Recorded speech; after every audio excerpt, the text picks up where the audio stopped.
The president has ordered the declassification of a number of documents close to the center of the Russia investigation, the FISA application, the page-struck texts. Fairly soon, maybe as soon as tomorrow, we're going to get a very close look at why these decisions were made. We can see for ourselves. What are we likely to find when we see them? Author and columnist Mark Steyn has been following this story from the very beginning, and he joins us tonight. So what do you think we're going to learn? I think we'll learn that in terms of probable cause for surveilling an American citizen, Carter Page, for example, the United States government had absolutely nothing to go on other than something that is basically a cooked-up dossier by a man who is a foreign spy.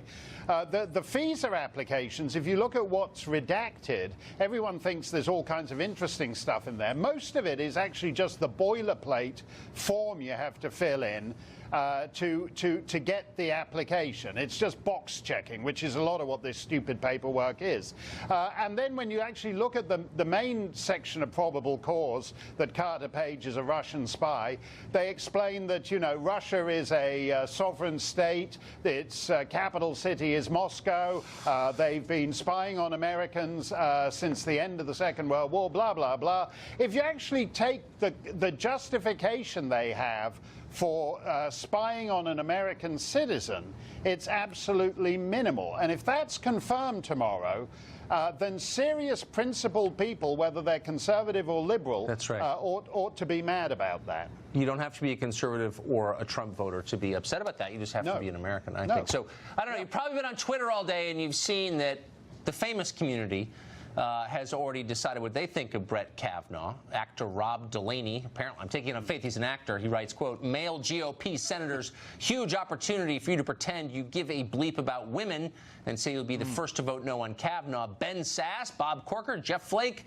one of you soft pieces of bleep should grab this once-in-a-career opportunity." I could go on. Actually, I can't even do it. It's too annoying. But let me ask you, do we live in a world where anybody cares what these people think? Oh, come on, Tucker. If you ever were in the debating society at school or you did Model UN, you know that calling people a soft piece of bleep is dispositive in an argument. It's ruthless forensic logic. It's utterly persuasive. It's right up there with calling your political opponent's supporters the dregs of society. And that's the way these guys are doing it. This guy, Rob Delaney, it's interesting to me, by the way, how I am a dreg of society. I don't know whether you can be a singular dreg, but I am. And I'm always interested to know how high up the dregs go to the Hollywood guys.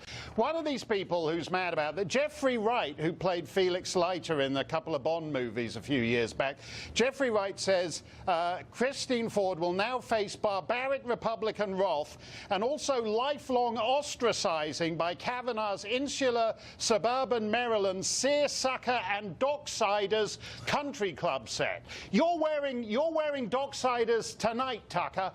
You're probably wearing a seersucker suit under that phony suit you've got on top of it. So the dregs of society includes people in seersucker suits. Hollywood elite. It would be much easier for Joe Biden and Eric Holder and the Hollywood crowd to make a list of people who are qualified to opine and discourse and participate in the public life of the nation. Because it doesn't seem to be a very long list in a nation of 300 million. No, it's their friends. I don't even know if you're a citizen, but if you are, you should run for office. I will send you money. Mark, I'm a citizen of Searsuckistan, Tucker. It's a great land. Searsuckistan. Yeah. I want to go there. Mark Steyn, great to see you. Thanks, Tucker.